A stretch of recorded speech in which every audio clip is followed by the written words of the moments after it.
Yeah. It's fine. Hey, everybody, this is Mike, the Erudite DM. Thanks for joining me on this video. I've been lucky recently because I've had a couple of creators come to me and go, hey, I have a great product out there. It might or might not be, but it usually is Shadow Dark aligned in one way or another. And somebody who I was made aware of recently is somebody that I knew from his screen name. Like, this is the way I meet 99% of people on YouTube is in the chats, right? So Second Watch or Tankar's Tavern, someplace. But I knew Technobabble and I knew Technobabble's name. So Dean Lucius, is that how you pronounce it, Dean Lucius? That's correct. Dean, who is Technobabble in social circles and on YouTube, is with me. He's Angry Engine Games, and we're going to talk about Zombie Rain today, which the Kickstarter has actually closed or ended, but there's going to be more you're going to want to learn about this, and certainly you'll be able to get the books and the products on drive-through and in other places. Dean, thank you for being here. What's going on, man? Thanks, man. Not much going on. I just got back from Gen Con. I went there, and then I was in Chicago for about a week, and just flew in last night, and you know, and we had this scheduled, and it's perfect timing. Yeah, I appreciate you making time right on the heels of getting back in town. Did you empty your checking account at Gen Con, or was it mostly just talking and not buying and I playing tried games? not to buy anything. I ran a few games for Lurking Fears. I've never been to Gen Con, so I wanted to experience that. I think it's a little big for me. I don't want to, I think I'd stick to the more smaller cons, but it was an experience. I'll say that. Awesome. Well, I'm had you. I hope you make good contacts because there's the fun side where Dean gets to play games, right? And then there's the other side where this is Angry Engine Games and I'm doing business about things where I'm talking to other creators or artists and so forth. But let's jump into Zombie Rain here. So I was made aware of it not long ago, and then I did watch. You guys had talked with. I think you were on Matt and Gary already, weren't you? With No, second. no, no, not yet. No, yeah, okay, I'm confusing you with somebody else, but I know I see Technobabble, so I see you Yeah. on there, and I think we were chatting about Zombie Rain one night. Is probably what I'm talking about. While they were rambling about something on the show, we were talking about your new Zombie Rain a couple of months ago. So you sent me a draft. I've looked at it, and at first, I'll be honest with you. My first response is, I'm not a Walking Dead guy. I'm not a post-apocalyptic. Now, I'll play almost anything with anybody if they're running the game, and I need to do some gaming. I'll jump in, but I'm more of a traditional swords and sorcery type guy. But once I started reading this, I'm like, okay, I could play a campaign of this instead of a space game or instead of some other genre. I could easily jump into this, and I might have misspoken. And I'll have to double check the show notes before I put this up because I was describing this up front, at least in my mind, as more of an adventure in a contemporary zombie setting for Shadow Dark, and it's really not an adventure at all. That while there is an adventure as part of this 136 page book that you wrote, it's really more of a setting and a genre setting for zombie apocalypse stuff that just happens to be using the chassis of Shadow Dark. Is that fair? Is that accurate? That is accurate. I do have a gauntlet adventure in the back. I it's a setting. Mainly, you're going to be playing after the zombie apocalypse has already occurred, right? Like anywhere from 6 months, a year, many years after, like zombies were around. But the adventure I put in the back is actually a gauntlet adventure at the start of the outbreak. So it's kind of like a zero level, throw you into the wood chipper, and let you go from there.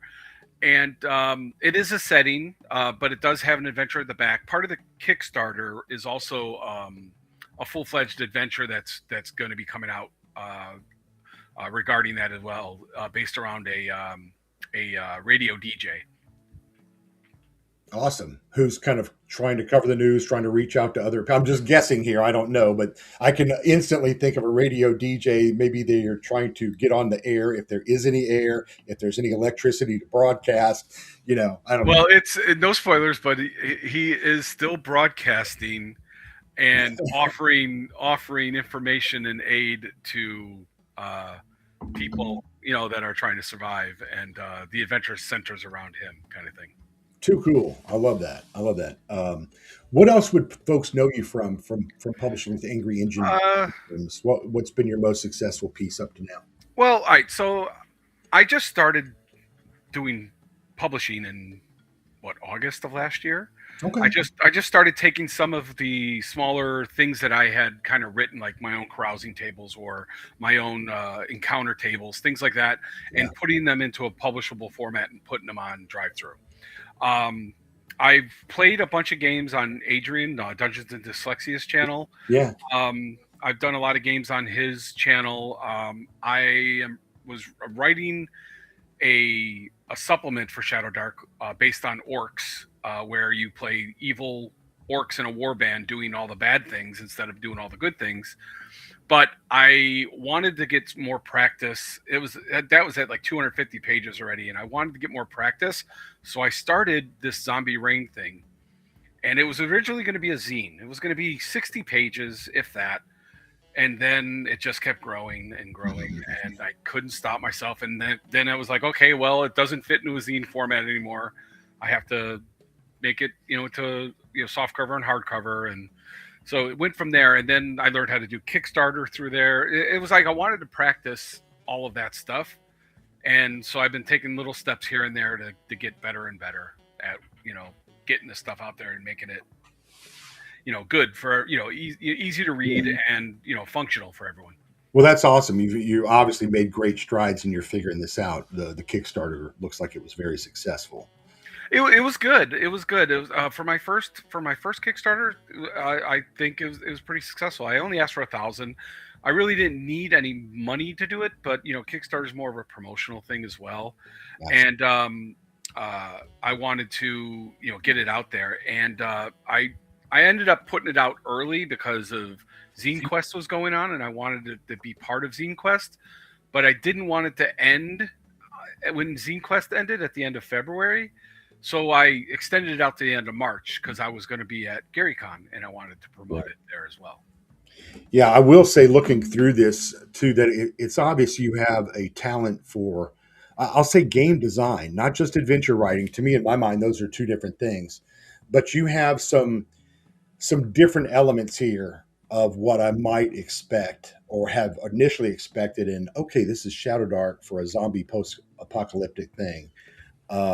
You have a lot of new mechanics. They still fit and feel like they're within the game chassis that Kelsey wrote, which is which is a compliment. You don't really have to mess with too much she wrote here. I love it. I think it's great, and it's wonderful for bolting on or writing adventures within that system. Well, Uh, Shadowdark it's a great system to be able to create for. It's yeah. simple, it's quick. GMs don't need a lot of prep. It's amazing. I think that is my voice going in and out. No, no, you're fine. I'm actually looking at Zombie Rain while I'm listening to you here. Okay, Yeah. and it's a great system to write for. And while writing for it, it was just the things were coming so easy. And at first, it was funny. I was talking with I think Fenris, Mhm. Fenris 77. He did the Shadows of Empire, and he's like, "Oh, you need to add this to it." And like I'm only going to do a D20 table, and then next it's a D100 table. So it's like it's Hey, just three pages instead of one here. We're getting bigger and longer. Yeah. Yeah, yeah. so yeah, like stuff like that ends up happening. But it originally was a practice at Kickstarter that grew and grew, and then it took over. And then I kind of put the orcs on the side, which I'm going to get back to those. But it took over, and I just kept writing for it. It was fun. Yeah, the creation, the imagination, that process is what I enjoy as well. So I know where you're coming from. Let's do this. Let's go ahead and why don't you share a screen and pull up the doc, and you can show us some of the highlights and the bells and whistles and things. While you're doing that, I'll point out to everybody in the show notes. There's a really great 3 hour plus live play on FOXXOF-RPG's channel. That's Kieran, our friend over in Ireland, and I'm gonna like I said, put it in the notes. Go check that out. You can watch them play, or go to Dungeons and Dyslexia. You can watch them play as well um, on the other channel. Sorry about that. My No, no, phone no, you're good. decided to go off, and I'm going to mute it right now. You're fine. By the way, artwork on this, wonderful job, Yeah, Rob McNeil, right? yeah, he's awesome. I met him on Adrian's channel, and he had posted some artwork that he did, and I was like, "This is amazing. Do you do commissions?" And next thing you know, we started chatting, and we chat all the time now. And he did all the artwork for this book, except a few things that I did. I did some logos for some of the factions, and I did some of the newspaper articles. They're not really artwork; they're mostly text with some of his art in there. So, Yeah, yeah. but they kind of look like you know, uh, artwork. I guess you could say. Yeah, it grabbed me right away when you sent this over the front cover with that. I can't think of anything else. It hits me like Rollerball, the old James Caan '70s thing where they're playing to the death in this publicized sport called A lot roller. of people don't get what this tunnel-looking thing is. Have, have you devised what that is? I would assume it's like a corrugated drainage tunnel or something, but I don't think it It, is. It's dripping like it's probably something that's alive. it's the head. It's a hole in the head of a zombie. Ah. Well, he needs to see a dentist because he's lost all of his teeth. A hole in the head, not. Yeah, no, it's you're looking through the head of a zombie. Yeah, Yeah. yeah, yeah. No, that's pretty wicked. Yeah, nice job on the artwork, and that is such a huge piece here. I think in putting it together. Yeah, I know Rob's doing work with Chubby, with Jorben, and with Mary Manticore right now as well, Mhm. doing some artwork with them. So he's getting his stuff out there even more and more. That's great. That's great. It's good looking stuff. So we talked about this beforehand. We're not going to do a complex flip through of this. It's 136 pages. We might be here for 2-3 hours, which is fine. Right. But um, Dean and I talked about, hey, let's highlight some of the things that really make this unique. So he's going to kind of pick and choose, and I have a couple of questions curated that I'll throw in along the way. Sure. Jumped out at me if that's okay. That's perfect.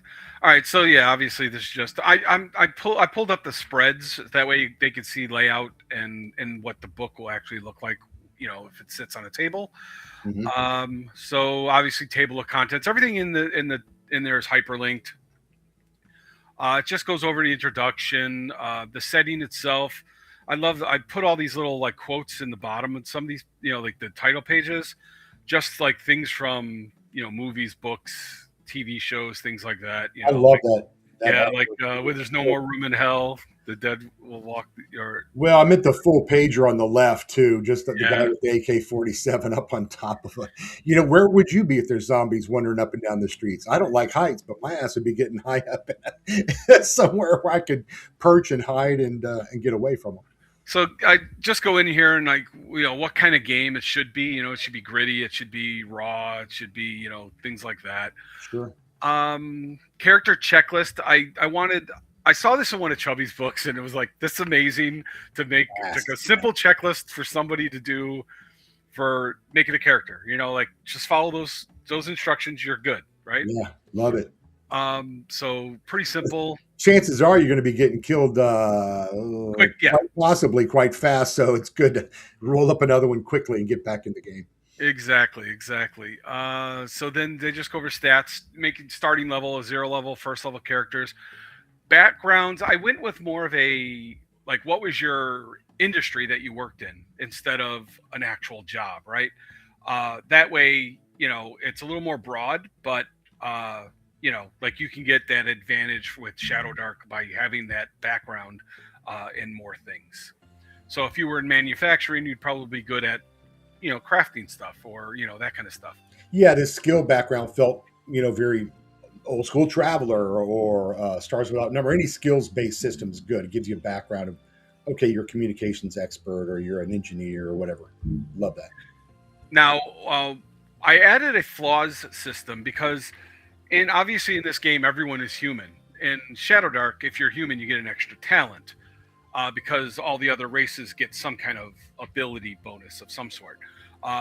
So so to get that extra talent roll at first level, you would have to take an optional flaw. If you chose not to take the flaw, you would not get that extra talent roll.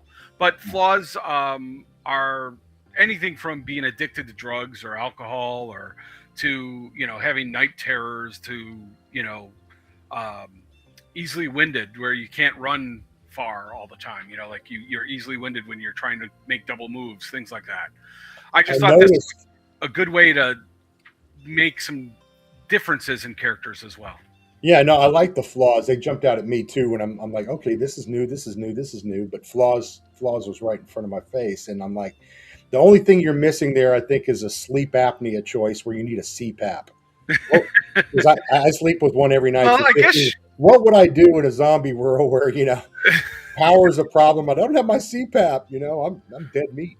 you have to go to sleep. I used to be a lot heavier, and I had really bad sleep apnea, and you would have to almost sit up like the Yeah, Elephant Man to make sure that you could breathe better. and then your throat is all dry and you're tired the next Yep. day. So maybe you lose 3 con if your CPAP isn't working in zombie rain. Well, and in true Shadowdark fashion, the GM could make his table a D30 if he wanted, and add Sure, some more sure. stuff. Make it a D100. Yeah, Like and I think expand, if we're all expand. being honest, sometimes there's situations where we roll on a random table like this, and other times we just pick one because it seems to make great sense for a bunch of Right. other reasons we won't go into, but it just may be a good fit. So, And the GM might, want their players to pick a flaw, that would go with your character.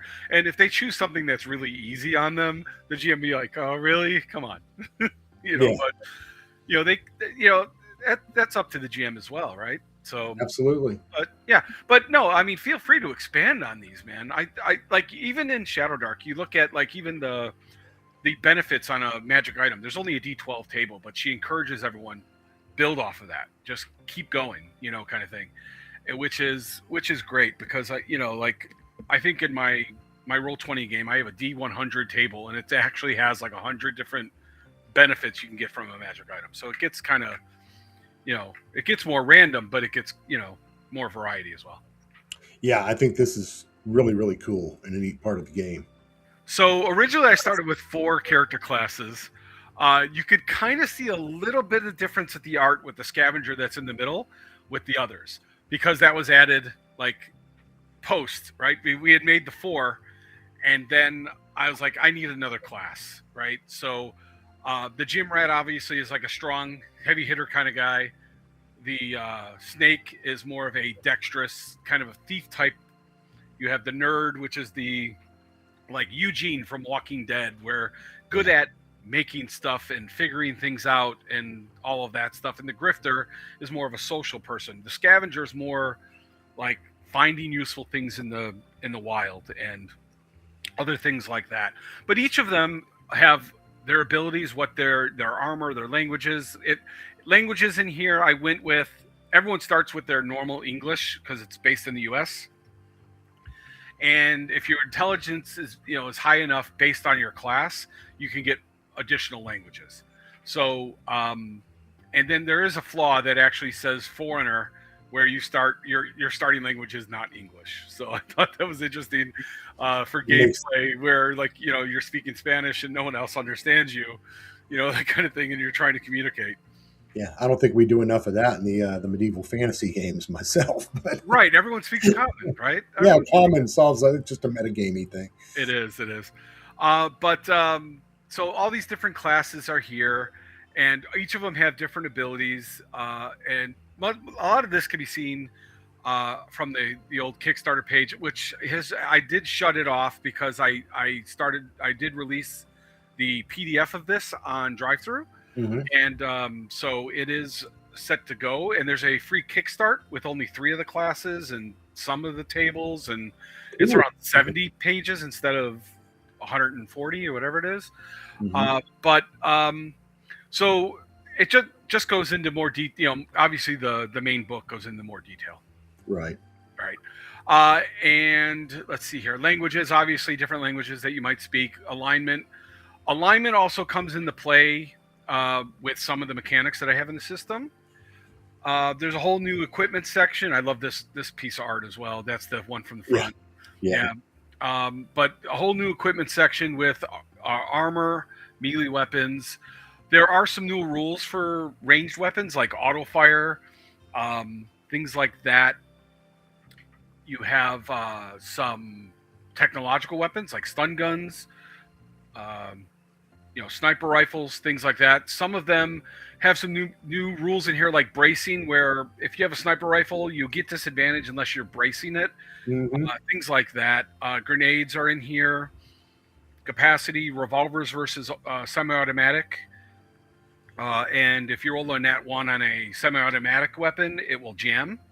And if you're using the optional gear quality system in here, it'll actually degrade in quality as well. So, in the long run, like for longer campaigns, you can repair equipment to get it back functional, or get it in really good condition to give you a bonus on uh, um, your rolls with it, like your ability rolls, like your attacks, or your if it's some kind of like medical kit, and you up it and make it better, you get a bonus of +1 with that kit if it's exceptional quality, things like that. Well, I'm guessing when you're talking about whether it's vehicles or weapons or any kind of this technology, you're in a failed world, right? That's crumbling, falling apart. So Exactly. everything becomes a resource and a gear and a how do we replenish? How do we find more ammo? How do we find gasoline? How do we find batteries? Right? Which Right. we'll If see. you find an automatic rifle, the last thing you want to happen is it to break on you down the road. And with the optional gear system that I have in here, it will go from like standard quality. There's excellent or exceptional, which gives you a bonus of +1. Then there's standard, which is standard. Then there's shoddy, and then there's broken. And once it's broken, it's broken. You can't use it until you repair it. But shoddy is just like it's one critical failure away from being broken, right? I So think in post-apocalyptic games, and just a quick aside, there's this perverse dynamic that you see in some movies, and the one that always takes me back to it is Charlton Heston in the Omega Man, where yes, the whole society's collapsed. Yes, there's nobody around. Yeah, there are monsters running their streets, but you can go into the grocery store and get whatever you want. You go to the gun store and get whatever you want, right? It's kind of like it's Christmas every day, even though all this other bad stuff's going on. I remember in that movie, there's these scenes where he gets tired of what he's wearing. He just goes into a store, right, a department store, and starts pulling off the shelves and getting whatever he wants. well, in this world, a lot of things have already been taken, right? Yeah, I mean, like late. there was a lead up to the outbreak, and then so people were hoarding food and toilet paper and water and all these things, and then the outbreak actually got insane, and then things got worse, and then people started dying. So it's set up to be like months after the outbreak, right? Yeah, That's what this is. That is like your bread and butter where you want to play this thing. So, so yeah, it goes into those kind of rules for this. Um, this then there's grenade rules. I added like cooking grenades and deflecting grenades. If someone throws a grenade at you, there's a chance you can knock it away or back towards them or things like that. But if they cook the grenade, you can't. And but there's a chance if they fail that it'll blow up near them. You know what I'm saying? yeah, yeah, So yeah. there's risk More there. dangerous. Yeah. Yeah. This newspaper article was I needed more artwork and I didn't want to bug my artist, so I just started typing and I was like newspaper articles sound good, and so I used some of his art, but all the rest is text that I just kind of made, and put it into a format and then exported it into a JPEG, and there's the new artwork, right? It looks great. Yeah, I think they came out great. I got two of them. One like when the outbreak was starting, and then one after, like when it was like, oh, the dead are back. The dead are actually rising, kind of thing. So then I have a D100 table of basic gear, everything from ammo to torches to lamps, camp lanterns, or flashlights to soap to even the cure, which is an experimental cure. If you get infected, um, you could take the cure. There's a 50-50 chance that it kills you or cures you outright. So you still have a chance, but you're still the chance that you're going to die. But yeah, D100 table here with a bunch of equipment. And then I go into detail of all that equipment. A lot of books don't bother to do this. I wanted to do this. I figured, why not give a little information? Right. Some of the things you could start with or whatever are, drugs, which boost your abilities or make it so where some of the mechanics are a little easier on you down the road. Like, for instance, taking mood altering drugs here, you basically get advantage on your resolve checks. And resolve is a new attribute I added um, that is basically your ability to stave off the worst of what's going on in the world, right? Like Hmm. your sanity, keeping yourself sane in an insane world, kind of thing. So as you play, you're going to come across things that are like heartwarming or really devastating. And based on that, you're going to make a resolve roll, either a positive or a negative roll. And those resolve rolls could affect your resolve going up and down. Your resolve works just like any other stat, where if it's high, you get a bonus to your rolls. If it's low, you get a negative. And if it goes to zero, you get what's called a despair condition. You give into despair, and I'll show you more on that later. But it's an interesting mechanic that I added. But let's go through these real quick. Most of these are self-explanatory kind of things.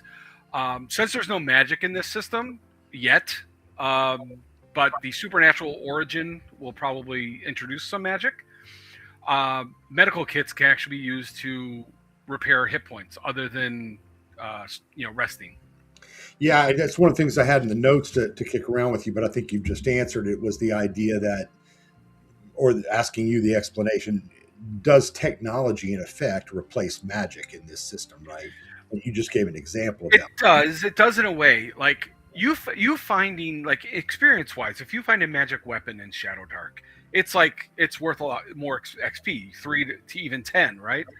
So that's how some things in this world should be. Like, if you find a fully functional car with gas in it, like with a full tank of gas, it's like, damn, that's worth XP, right? Because Yeah, you just found something that was very valuable. Same thing with an AK-47. If you find an AK-47, you got it, fireball, yeah, it's a great weapon. So you're a going to want to magic give them missile. extra XP for that, right? Like, I would say an AK-47 is worth 3 XP. You know, things like that. But so yeah, I mean, if you use those kind of judgments as a GM, Hmm. the system works well. So I even added a vehicle system. Have you had a chance to look through this? I did. Yeah, I skimmed over it, but I was like, oh god, you got the vehicles as well. So, which would have to be in there. It just has to. I mean, if you're in You this have to world, be able to run the over zombies. setting we're describing, yeah, I mean, there's going to be vehicles probably all over the place. And it was during play testing that they're like, I want to use that. I want to run over the zombie, and I'm like, okay, I need to do something about that. I need to make those rules, right? So I came up with these rules based on, and there I try to keep them simple.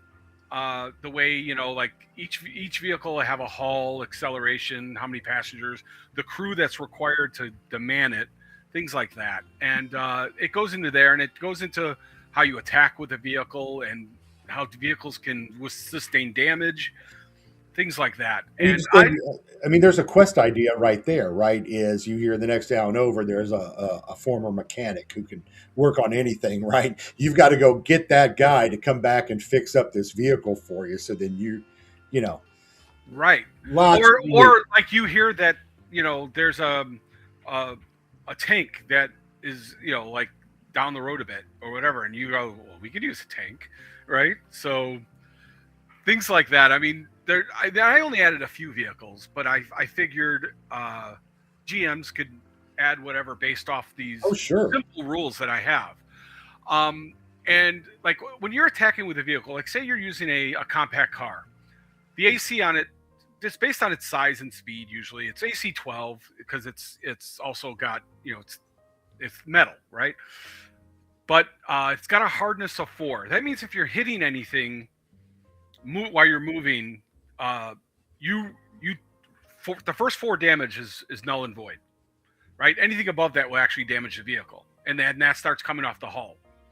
So when you hit a living thing like a soft body, like maybe even fences, things like that, you double that hardness rating for that resistance. So if I am moving 20 miles an hour, which would normally do 2d6 of damage, and I hit two zombies, that would do 2d6 damage to them and then 2d6 damage to me.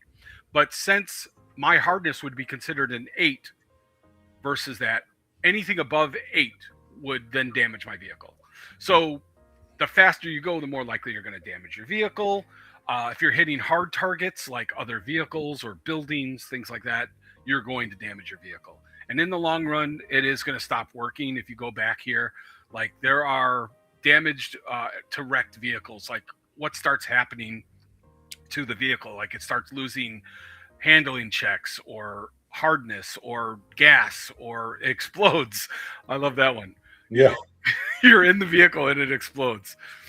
Another form of mishap, right? Right, exactly. I mean, you have to pretty much, yeah, get screw up badly, or like.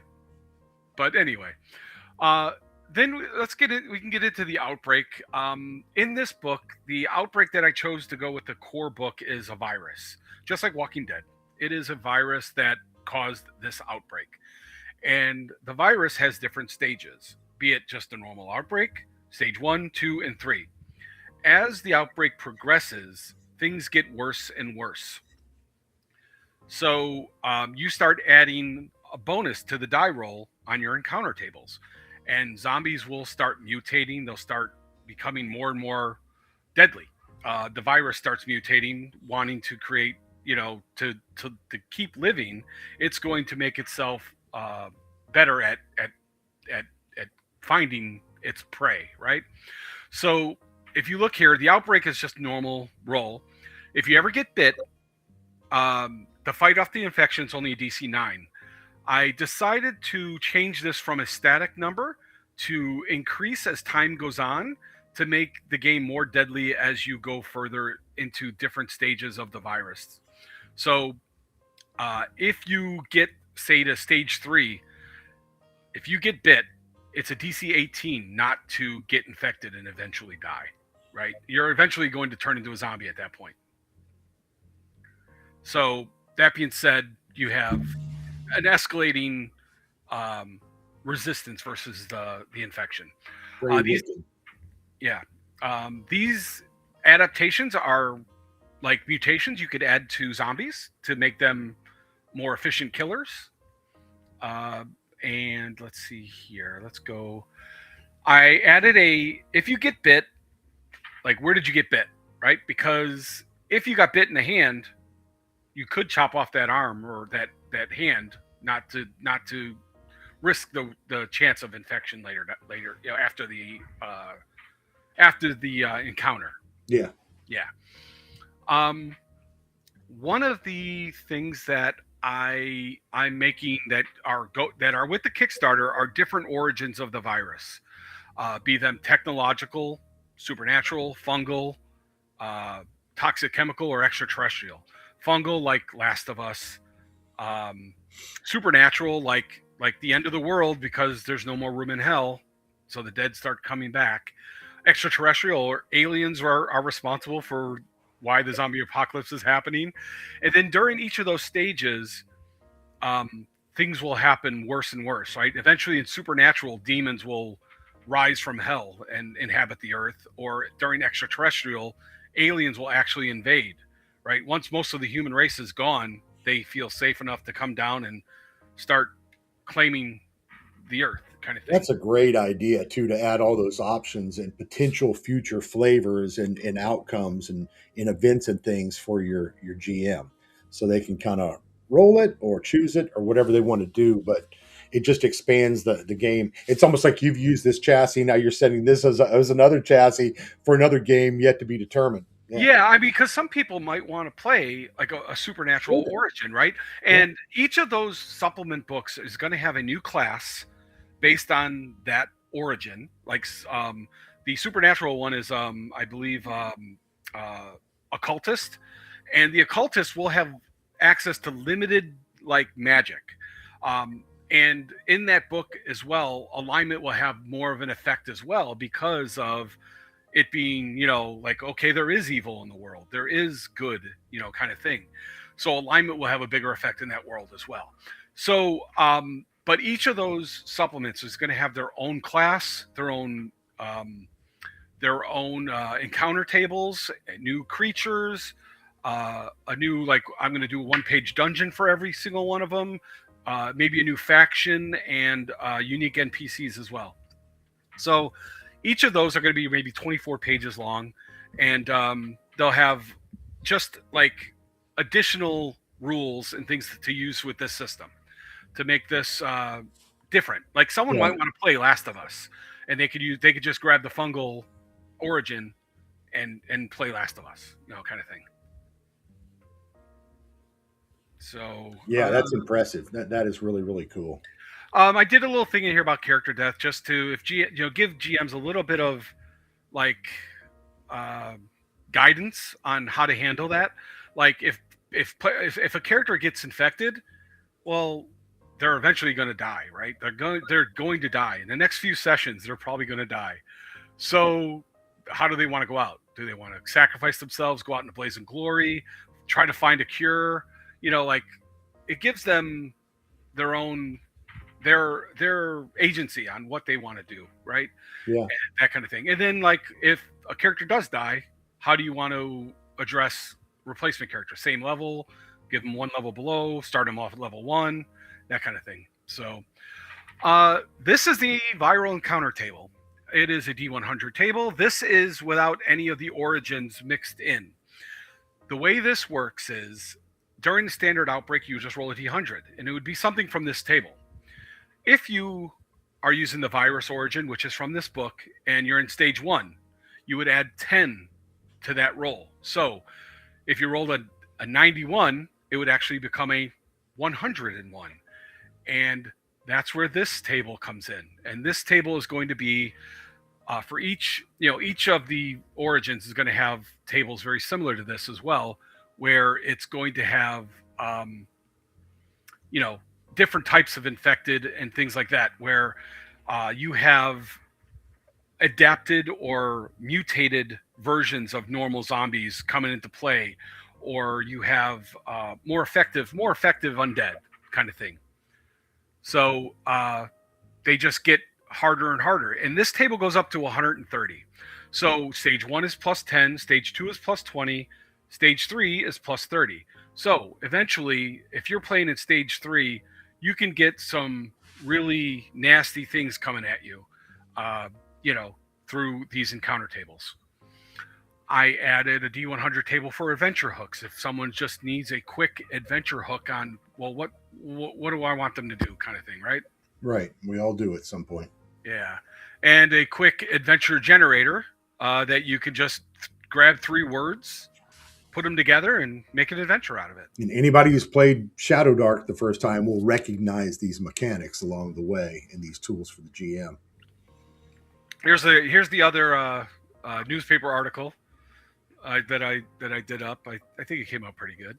Let me see here. I added an apocalyptic location. Basically, good. What's in the world, right? Is it like if you need a quick what's up on the road, right? Oh, it's a pawn shop. Okay, great. That's what I rolled. And then I added these developments, which Fenris from did up. He actually said I should do this. So talking to him, I was like, I'm only going to do a D20 table, and it turned into a D100 table. I just kept making stuff, and this is just to add a little spice to different locations. So if you roll up a church or a chapel, and you roll, there's strange fungus growing on its walls, things like that. It can give you a little bit just more flavor for. Yeah, it almost feels like hazards by another name, right? But same thing. Right, and it might not be an actual hazard, right? It could actually have like a secret safe in there, right? Or something unique, or things like that. It could be a beneficial thing. It could, the GM could use it or not use it. That's up to them. All right, let's see what we got here. Creatures. So this is where you get into the undead. Standard undead are like slow-moving, Walking Dead, Romero-type zombies. The shamblers themselves, you don't even need to hit them in the head. They will go down from just hitting them, anywhere because you'll disable the body. That's good enough to take them down. Um, when you get, and then you don't even need to worry about them hitting them in the head. But once they get to graduate to like walker level, which they get this relentless ability that the zombies do in Shadowdark. So in Shadowdark, the zombies, if they make their con roll, when you reduce them to 0 hit points, they go to 1 hit point instead. So that's the same thing for these, but I've added a headshot kind of rule to the game. If you're aiming for the head, you get disadvantage on your attack. But if you hit, it's a critical hit. And if as long, and then they do not get the roll relentless. So aim for the head, take them down, right? Kind of thing. Let's see here. What else we got? Let me see, those three. And then as we progress into the different stages, there's different types of zombies. If anyone's played Left 4 Dead or State of Decay or any of these type of games where the zombies, increase in difficulty or ability, you can get the idea where I'm going with Yeah, this. there's a progression. Right. So as they advance, the virus will mutate and make deadlier and deadlier zombies. So you get zombies that become intelligent, or they explode on death and create like a toxic cloud. All kinds of things like grabber. And then that adaptations table from earlier, you can make your own. Feel free to make your own crazy zombies with that. And so they go into, and I have like, all the tropes of the mutated zombies come together. And I'm a big fan of there's a writer called Mark Tufo that did this zombie Fallout series. He's got like 20 something books now. And one of he had like these melders, he called them. And they were just zombies that fuse together and they run on multiple arms and legs to get you, right? So it's like body horror on top of body horror. Exactly. So I was like, those are awesome. So this is my version of that, right? So, and then they go in, everything from like runners, so they, faster zombies, to more like intelligent fast zombies, to like more like feral dog-like zombies that kind of reverted back to on all fours, things like that.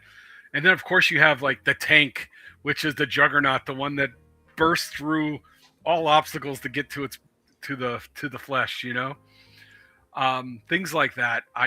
That's these things. And then I added, of course, animals, right? Yeah, that made it really interesting, I think.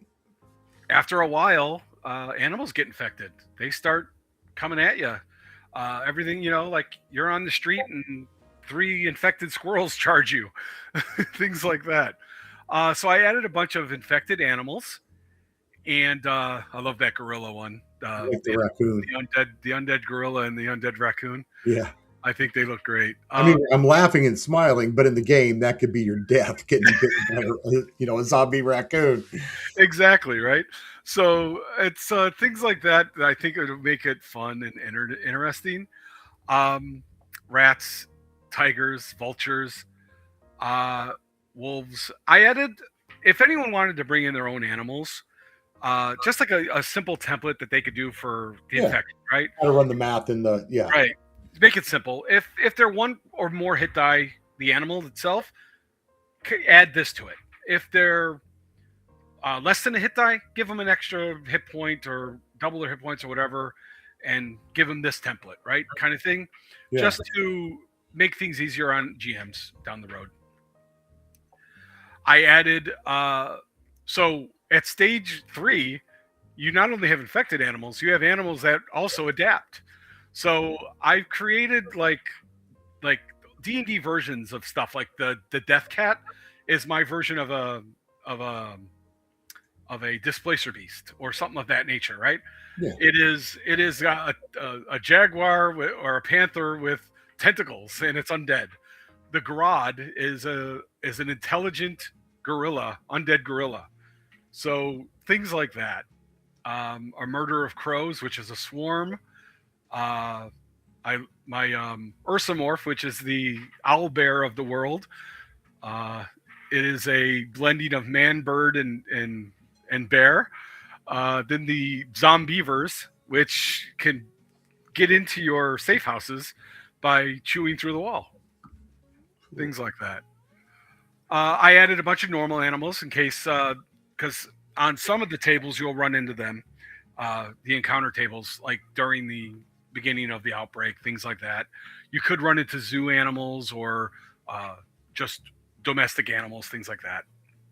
Then the human monster, which is all of the worst of the worst, right? The zombies, at least you can kind of anticipate what they're going to do, but these guys, you never know, right?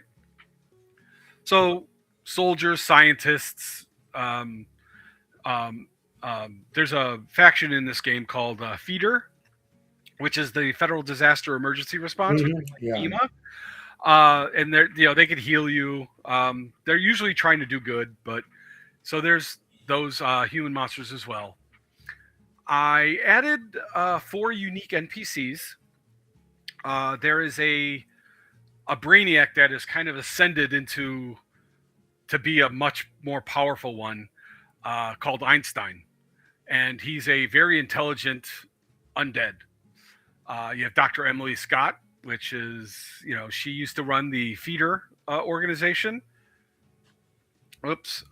General Ashford, which runs Charlie Company, and Sovereign, which is kind of like the saviors of this world, right? Yeah. They're the Raider gang, Yeah. and that's Sovereign. So added some unique NPCs, added them as factions here.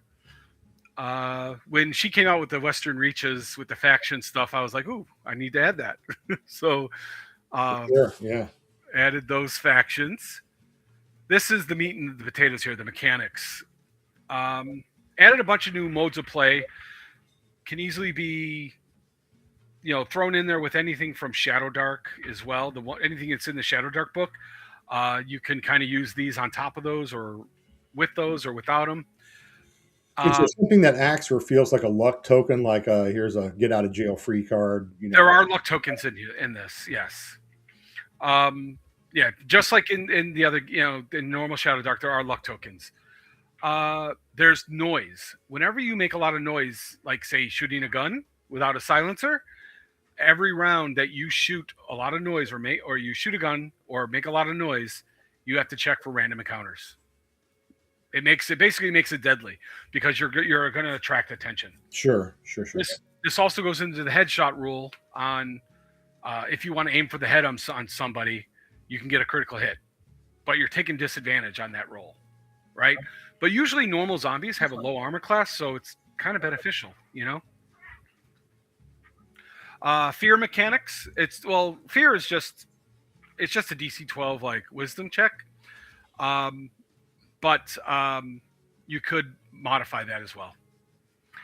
Some creatures automatically cause fear, but if, say, 20 zombies come around a corner and they're moving quick, I would say roll or shit your pants kind of thing, Yeah, it's one thing that's been missing and captured my attention right away with Zombie Rain was in Shadowdark, we don't really have fear rules or fear mechanics, and we don't really have insanity rules for characters seeing and witnessing all these terrible things and descending into some level of madness or so forth. Not that you want that falling out all over the game and it becomes Call of Cthulhu, but right.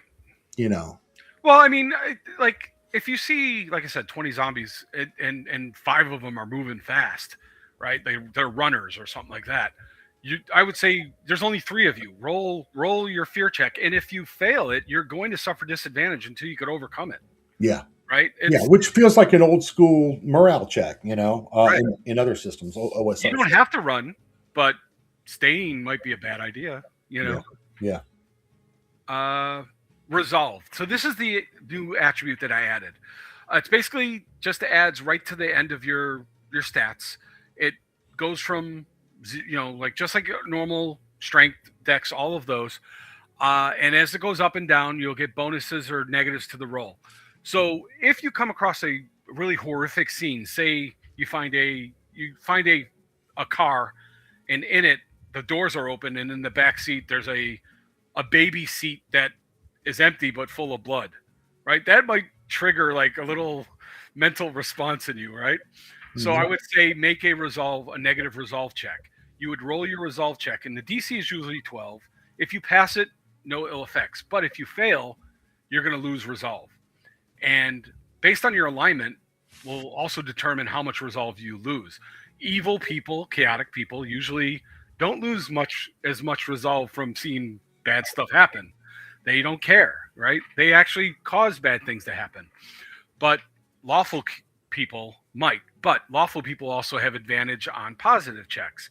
Say a dog walks up to you that's looking for food, and now that becomes a new companion, right? That might uplift your spirits and add to your resolve. Things like that. Were you inspired with this by Renown in Western Reaches? Because it kind of feels like that scaling seventh Yeah, ability I that could go wasn't. up or down. I wasn't, but it's a good analogy actually.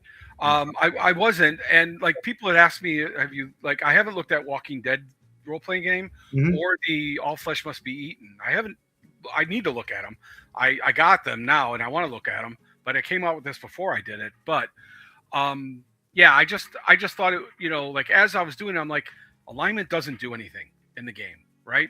Yeah. It needs to do something. So that's why I came up with this. When I was doing resolve, and I was like, that's a perfect mechanic for the resolve system. Yeah, I like it. That fact that it feels like a sliding scale based on things that are, immersively revealing themselves within the gameplay, right? That it can move up or it can move down. Right, and as it goes That's down, it's going to get easier and easier to fail because you're getting negatives on your roll. Right, as like if you have for a sure. set, if you have a 10, you're just making a normal roll. But if it goes down to a 7, now you're getting a -2 on your resolve rolls, right? So more likely you're going to fail those resolve checks, which is going to end up leading to despair, which is the other mechanic I added here. And despair is whenever you hit 0 resolve, you kind of a little switch triggers in your brain, right? Which kind of screws you up. And so you end up with this mental tick. It could be any of these things, or make your own, whatever you want to do. But each of these I created these, and I added to where they each have a role playing goal for the character to kind of try to emulate, and a mechanic that applies to them. So, like, say for instance, you take Firebug. The role playing goal is to seek chances to burn objects, corpses, trash, or even buildings. So that player, while he's playing the game, he's always trying. Like if he role plays that out, that gives the GM the ability to say, every place that they leave, he ends up setting it on fire. The GM's like, I'm going to give you a luck token because you've been pretty consistent about this, Yeah. or whatever. But then he also gets the negative of he's always, whenever it's his watch, he's always like throwing 4 extra logs on that fire, which is doubling the chance, of you getting a random encounter during the night. Things like that. So each of them have a goal that the player should try to achieve or try to strive for to make their player, a little more, I don't even know the word, you know, more impactful, and then there's the actual mechanic. And some of these can be pretty punishing. Not being able to share luck tokens with your friends. I think Paranoid does that. Allies cannot share luck tokens with you. So if, because you don't accept their help, Right. you know, things like that. No, these are great because they don't feel so restricted that you as a player, at least in my opinion, I wouldn't feel bound by this. But instead, it gives me some really great simple mechanics, but also some game flavor of okay, this is where I can take this character now, and now I'm going to play this out to the nth degree here. Right. Like some of these I think are really thematic for the game as well. Like you look at like Sadist, whenever you down an enemy, if you don't make that roll, you stand over the body and gloat or mutilate it in some way, right? It's like basically saying, ha ha, I win kind of thing, Um, stuff like that. I just think it could really add to the game and give characters a lot of differences from other characters. Is there a step beyond this, beyond despair, where they just?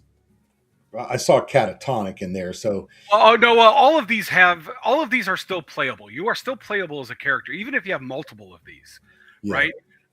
It's once you hit 2 plus half your level round up that you lose your character to madness, just kind of thing. straight up. They're gone. So it's like if you got 7 of these things and you're low level, I'm sorry, you're now that crazy person on the street that no one could even you can't even talk to that person anymore. Right, right. And it's really interesting too because other people in your party are going to have to react to this and assess and judge how trustworthy you are at this point. How Right. far down the scale would you keep all of this information between the GM and that player and not share this openly with the table? That Or would be maybe that would they're be up kept to the GM. guessing. That would Yeah, be up to the GM, right? I don't Like think I'd want them to see so they don't know how crazy is. It could you just be a tick at this point. But like then again, who right. knows? Now you can get rid of these through downtime, right? Here's some like another thing I added was safe houses. To be able to utilize downtime, you need a safe place to do it. Since you're not in a normal Yeah, settlement like in a normal fantasy game where you spend money, you need a place that is secure enough to be able to relax and to get stuff done, like craft or decompress or all of these other things. But over time, there is no sanctuary, right? Eventually, everything collapses, right? sure. And that's where added this no sanctuary rule, where it's like there's this disaster clock, and the longer you stay at a place, say you find a really secure building or a safe house, and you want to even an underground bunker, you want to stay there. The longer you stay there, eventually something wrong is going to happen. You're going to attract the attention of raiders, or maybe someone becomes deathly ill with a virus that's going to spread amongst the community, or um, It's all fleeting, right? it's all fleeting, right? So Like you live more of a nomadic lifestyle. Walking Dead, you have to constantly stay on Right. the move because no place is going to be safe for long. Right. Now, there's also a rule in here that right there above the disaster table that the GM could let them just give them a really difficult task to achieve to be able to keep that safe house if they really want it, kind of thing, right? Mhm. Like if you have 30 people in a safe house, it's gonna draw attention really quickly, you know. So you're constantly going to be having to thwart off bad things that are going to happen in your community, kind of thing. Sure. And then I added different downtime activities. This is where you can gain luck tokens. You can add resolve. You can re-roll on one of your talents, or you could try to get rid of one of those despair conditions that you got from going crazy. Right? Yeah. And there's combat training. There's crafting. Anything from creating ammunition to actual working pieces of gear, like I need a metal detector. I want to make one, kind of thing. So all of that's there. You want to learn a new language or a new background skill? That's where the professional training comes in. So all of these rules are I think they function pretty well, and they're not class um, uh, particular, but they're for anyone any kind of survivor in the world. This is the carousing of the world instead of carousing. Hmm. This is more of a random table, but instead of using money, you're using your resources. You need food in addition to your normal food and ammo that you would normally use.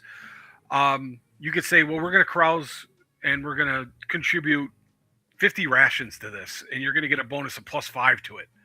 So when you get a bonus to that +5, I mean, that's going to, and it says 10 days, you're not going to actually have to spend 10 more days of food as well. That covers the food during that downtime. But this is the random table where you can gain XP, you can gain resolve, you can gain equipment, allies, you can gain gear, all kinds of interesting things here. Yeah. You would expect to find to kind of give you a break and move on and progress a little bit. Right. Because you might want to use instead of doing the normal downtime activities to get other things like, like skills and things like that, you might want the XP, and that's where you go with this chart. All right, scavenging. So scavenging is done. I added these tables to kind of give a feel of as you move further and further from the start of the outbreak, no one's making stuff anymore. Things are going to become more and more rare. So that's kind of where the scarcity and the loot system comes in here, where the further away you are, the more negatives you're going to get for finding stuff. Yeah. And I think it works well right now, but feel free to change it up if you feel that you need to for your games. But and in vehicles, and basically it's like how many items that you might find in any given spot, and then it's been 6 months since the outbreak, so even though I'm rolling a d6 for that garage, it's going to be -1 off that die roll, right? So I roll 1d6 and I roll a 4, so it's actually I might find 3 things in there. And each of these tables are based on what kind of place you're looking through. Mm-hmm. Instead of a tiered list of what level you are, it's more of where are you looking? Are you looking in the McDonald's, or are you looking in the police station, right? So you have food services, law enforcement or military, mechanical and crafting, which I added a whole new crafting system to this thing. Just that alone, I think is worth the price of the book. But then you have the medical facilities, miscellaneous. If it doesn't fall under any other category, roll on the miscellaneous table. It's got a little bit of everything. Then you have residences. Here's that optional gear quality system for based on how long, like you could roll to see like what quality is that equipment is in when you find it. So you find a shotgun, but it's been 5 years. So it says it starts at standard, but there's a 3 to 6 chance that it's actually shoddy. So it's in a bad. It's 50% chance it's bad condition. So it's wear and tear on it, And then when you repair something, it would go up from broken, shoddy to standard to exceptional. So I could see players that have standard equipment that really like polish it and tweak the sights on it and do all the things to make it exceptional. So they spend their downtime to repair it, to bring it up in quality, so they actually have a weapon or a piece of gear that's always in tip-top condition, kind of thing. I thought that was interesting. I didn't want to give them advantage on anything, but a +1 is still good. Sure. Then after that, I think, this is just a 1-page dungeon I added. The character sheet here, which I can show you here, which it's got the resolve right under the stats there to keep track of that. And that, like I said, that attribute goes up and down during gameplay. So it's constantly changing. Yeah, pretty standard layout, except for the addition of resolve that we're all familiar with. That's handy. Right. And then you go back to this other page here. So yeah, this is just like a little scenario. It's a 1-page scenario. Just wanted to add a little extra to the book. What did you guys play when you played with FOXXOF or with Adrian? Which ones have you played? All right, so Adrian played a different one. He played one I was running at GaryCon. Okay. But we only had 2 hours when I ran with Adrian, so it was like all cramped. It's not enough. It was hard to run for 2 hours. But with Kieran over at FOXXOF, we did this Last Stop Armageddon, which is the Gauntlet adventure. You start as 0 level characters, and you are on a subway train, on your way to the airport, and you have exactly 3 hours. Instead of using torch timers, you have 3 hours to get there, and if you don't, you're pretty much dead, because they're carpet bombing the city, kind of thing. So, and that just goes into this. And it's how making 0 level characters, what equipment they start with, and then the different areas that you will explore, the different NPCs. I added text box if for if they want to use it. If you don't, you could just do it yourself. Because different GMs want to do it different ways. Sure. And then it just goes into the different areas through on your way to the airport, and then random encounters for those different areas. Then at the airport, the terminal, and then like if you get out or not, ending the adventure kind of thing. There's a city on fire after getting bombed, and these are the maps for the Gauntlet. One of the things I'm really wanting to do is do like a book of like 50 maps, and just like all modern day maps, like black and white, old school looking modern maps. Yeah, that'd be a great addition for play. I mean, I know there's other systems people probably go find. I know they can find stuff like that from, but if they were from Angry Engine Games and they fit specifically with Zombie Rain, that would make a lot of sense, and you'd probably sell a lot of that supplement as well. Yeah, there's like a bunch of stuff I want to do. Like I want to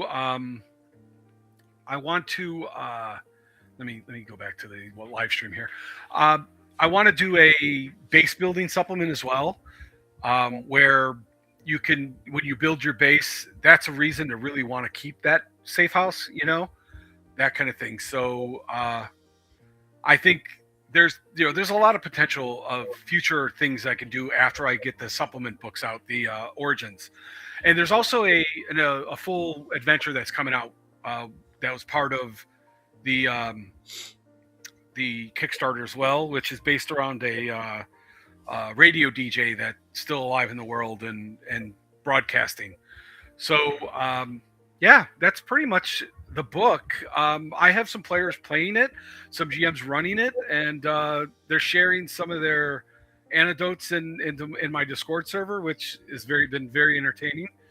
I ran a bunch of games. I'm looking to start doing a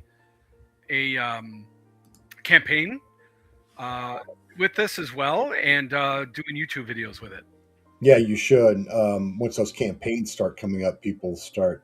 I mean, to me, that's what I want to see out of a new game. Is like, show me what it looks like, how it feels like playing. Did you learn anything from the live plays that you're like, oh, maybe I Oh need yeah. to adjust that, or that's right on target? I'm sure there's lots of things you felt confirmed in your beliefs and your design beliefs about that was right on. But were there any things you, quite frankly, said, oh, maybe that didn't hit the way I wanted it to hit, and I need to redress?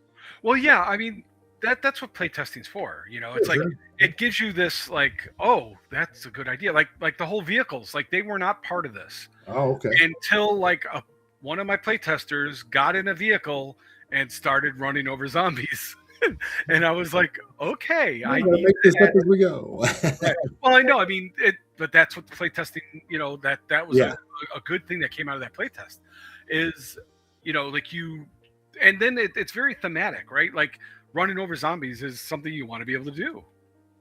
I mean, and then I had to come up with like little rules for that. So yeah, I think the rules I came up with came out pretty good. I consider myself decent enough with game design. I may not be a good writer for story wise, but like I try. And I'm not a good artist, but I try. But learn like doing this, I had to learn a lot of new things, like how to do a Kickstarter, how to I had to build a website, had to learn drive through RPG, how to do all that stuff. So it's been a great experience, I'll say that, and I'm looking forward to just doing more and more cool stuff. Yeah, I'll be looking forward to this too, and now I want to play it. So I'll hit you up on Discord. Maybe you can find something coming up, and I can. Well, I will be running it at North Tech. Actually, I'm going to be at Gamehole this year in October, and I'm running like 6 sessions of it there. Wow, very cool. And then my next con will be Gary Con, then North Texas, and I'm considering CNY as well. Awesome. Yeah, Okay, well then I've already got my badge and all that set up for North Texas next June, so I will see you there for sure. Yeah. Last thing before we wrap this up, and thanks for taking so much time. I know you just got back from Gen Con. You're probably tired and trying to catch up on work and all this, but I do appreciate you explaining this and laying it out for folks watching the channel. Tell us about. I know the Kickstarter is completed, but if they want to go get this, I know they can grab a quick start still, right? But where can they participate? Is it on drive through yet? Yeah. Where can they go to get this? It's on Drive Through RPG. My company on there is Angry Engine Games. I have a bunch of small Shadowdark supplements, like extra like carousing tables and thematic like encounter areas, like haunted forest instead of just forest, or cursed keep, where they're more themed for that location. And they're like just like the tables in the Shadowdark book, where there are 51 results, D100 kind of thing. I have a multi-dark, which is like multi-classing with Shadowdark in there, things like that. Just some small things that I made, and then now this. So, and they can find it on Drive Through RPG under Zombie Rain. There's a quick start, which only has about 70 pages, and it's only got 3 classes and less tables. Doesn't have all the bells and whistles, but if you want to try it out, try it out. I tried to make the mechanics and the rules of this to be very thematic to the end of the world. I wanted players to feel like they don't want to get into a fight with a bunch of zombies if it doesn't benefit them, kind of thing. So if they go into a building and they need something out of that building, yeah, they're gonna have to clear it out. But typically on the street, they might not want to deal with with that. And that's the key to good role playing games, right? The challenge you create for the players, which is usually, let's be honest, it's usually pick the best of 3 bad options. Right. None of them are good. Nothing, they're not what you want to do. But what do you have to do? What do you have to force yourself to do? I just thought of this also with particularly with Adrian in the UK or in England and Kieran over in Ireland. There's nothing that says you have to play this in a post-apocalyptic United Correct. States. You could be Correct. playing in the UK, and then boom, suddenly you have old dungeons involved. Or say it's right on the heels of the Ukraine-Russian war, and you've got trenches and soldiers and drones and all this stuff that's going on there now in that setting. Not to make light of the tragedy of a real war, but Right. as And that's the thing, is anyone could add to it. Just like any other Shadowdark game. yeah, Just create, use it to create. And like when you're saying like dungeons, one of the things I forgot to mention I want to do is I want to do a supplement that is a mall, like a huge Mall of America type mall that is occupied by multiple factions and all of these things, and the undead in certain areas that have been walled off, and all of this, like neat kind of things. But what is a mall? It's a freaking dungeon. yeah, right. It's a big giant dungeon. Absolutely. Absolutely. Well, man, I appreciate it so much. This has been awesome. I'm going to put everything in the show notes for you guys so you can go check this out from Dean from Technobabble. Say hello next time you see him on a chat somewhere. If you're on YouTube and you're watching a live stream or a live play or a second watch on Friday nights or something. And certainly leave comments and questions in the chat on this video. Do like it. That helps me out, as you know. If it's your first time and you stumbled across this, and you don't know me from Shadowdark or anything else, we have these kind of discussions. And if it was helpful to you and you enjoy it, subscribe to the channel, please. And maybe we'll get to talk again. I try to be really good and really responsive to people who make comments or hit me up on Discord or even hit me on Gmail, eruditedm@gmail.com. I'd be glad to talk with you. So, And I want to thank you, Mike, for bringing me on for this. Thank you very much. I appreciate it. Like this was my first real. I mean, I released stuff on Drive Through, but this is my first real like thing that I actually made. I think that's kind of my own, and I appreciate any support. that is an achievement because as another creator, one to another, I have not done that yet. I've not been down the road you've just finished or that you're completing here. Well, So you created stuff on Drive no, Through. I have, and I have things for sale. I have zines and so forth. I have a lot more of them that need to get finished and get published. But I get pulled a lot of different ways, like we all do. But I can appreciate people like you and Chubby and Rob Alderman and other friends, Watcher DM up in Vancouver, Gabriel Hernandez, who produce these things and do regular work and make this creative vision, which a lot of us have. Let's be honest, most of us watching these YouTube videos are probably referees, GMs, DMs, where we for whatever reason we tend to be on that side of the game table. So I can applaud and appreciate what it takes to wear all those hats to get this done and run what is in essence, a niche business on the side of what you do in your regular day to day life. So that Yeah. that's And it's the hard part is actually making it right. Like I've said this. Like ideas are cheap. It's action that's expensive because yes, it takes work. And in the beginning, I worried about like people stealing ideas, right? But I don't because guess what? They're not going to do it, or if they do it, it's going to be different than what I did. You yeah, know, so that's fine too. You know. yeah. Well, I think you've got something original and fresh here. So, my compliments, man, on doing Thank you. something on top of Shadowdark. Very well done, and look forward to what comes out next. So, we'll have you on again, and we can talk about it the next time you have something you want to tell everybody about. You got it, man. Thank you very much. Hey, thanks everybody. I appreciate it. Thanks for stopping by. Do all the stuff you're supposed to do. You know what I'm talking about. And I will see you next time. Say goodbye to Dean. Goodbye, Dean. Thanks Later. so much. Watch out for the zombies.